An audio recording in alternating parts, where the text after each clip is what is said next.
మెదక్ జిల్లా రామేంపేట మండల కేంద్రంలోని 3వ మరియు 4వ వార్డులలో కోటి వ్యయంతో చేపట్టిన సీసీ రోడ్ల పనులను గురువారం ప్రారంభించారు. మెదక్ ఎమ్మెల్యే మైనంపల్లి రోహిత్ ఆదేశాల మేరకు టీపీసీసీ రాష్ట్ర కార్యదర్శి చౌదరి సుప్రభాతరావు ఆధ్వర్యంలో ప్రారంభమయ్యాయి. ఈ సందర్భంగా కాంగ్రెస్ పార్టీ నాయకులు, కార్యకర్తలు పెద్ద సంఖ్యలో హాజరయ్యారు. వార్డులలో రోడ్డు పరిస్థితి గత కొంతకాలంగా తీవ్రంగా దెబ్బతినడంతో అభివృద్ధి పనులు చేపట్టారు. దీంతో ప్రజలు సంతోషం వ్యక్తం చేస్తున్నారు. ఈ సందర్భంగా టీపీసీసీ రాష్ట్ర నాయకులు చౌదరి సుప్రభాతరావు మాట్లాడుతూ ప్రజల సమస్యలను పరిష్కరించడమే తమ ప్రాధాన్య లక్ష్యమని, రోడ్డు పనుల ద్వారా ట్రాఫిక్ సౌకర్యం మెరుగవుతుందని, రామేంపేట అభివృద్ధిలో మరో ముందడుగుని పేర్కొన్నారు.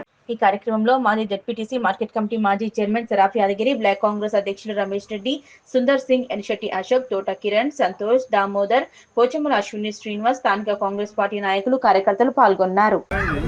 పట్టణంలోని 3వ వార్డు 4వ వార్డుకు సంబంధించి ఎంఆర్ఓ ఆఫీసులకు గల సీసీ రోడ్ను పని ప్రారంభించడం జరిగింది. గత 15 రోజుల క్రితం మన ప్రియతమ శాసనసభ్యుడు, యువ నాయకుడు డాక్టర్ మైనంపల్లి రోహిత్ రావు గారు ఏదైతే శంకుస్థాపన చేసిండో ఆ కార్యక్రమాలన్నీ అప్పుడు వేసిన శిలాఫలకాల నుండి ఒక్కొక్క పని స్టార్ట్ చేసుకుంటూ రావడం జరుగుతుంది.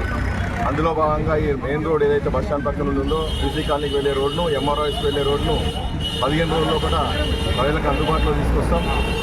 ఖచ్చితంగా మా ఎమ్మెల్యే గారు ఏవైతే హామీలు ఇచ్చిందో ప్రతి హామీ నెరవేరుస్తూ పట్టణంలోని అన్ని డ్రైనేజీలు, అన్ని సీసీ రోడ్లను 15 రోజుల్లో కూడా పనులన్నీ ప్రారంభిస్తాం మరొకసారి తెలియజేస్తూ, అదేవిధంగా సెంట్రల్ లైటింగ్ సిస్టమ్ ఏదైతే అవసరం ఉందో మెదక్ రోడ్ నుంచి ఇందిరాశాంతి వరకు, ధర్మాన్ రోడ్ వరకు కూడా నెలలోపట లైటింగ్ ఏర్పాటు చేసి పని పూర్తి చేస్తామని తెలియజేస్తూ, ఇంకేమైనా కార్యక్రమాల్లో కూడా అన్నింటికీ డబ్బులు మంజూరు చేయడానికి ఎమ్మెల్యే గారు సిద్ధంగా ఉంది కాబట్టి పనులన్నీ పూర్తి చేస్తాం.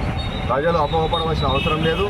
అదేవిధంగా ఈ ప్రాంతంలో ఇంకా కొంతమంది మారలేదు వ్యక్తులు, వాళ్ళు ఏదో చిన్న చిన్న ఘర్షణలు పెట్టి పనులు ఆపిద్దామని ప్లాన్లు వేస్తున్నారు. వాళ్ళ ఆటలు సాగవు.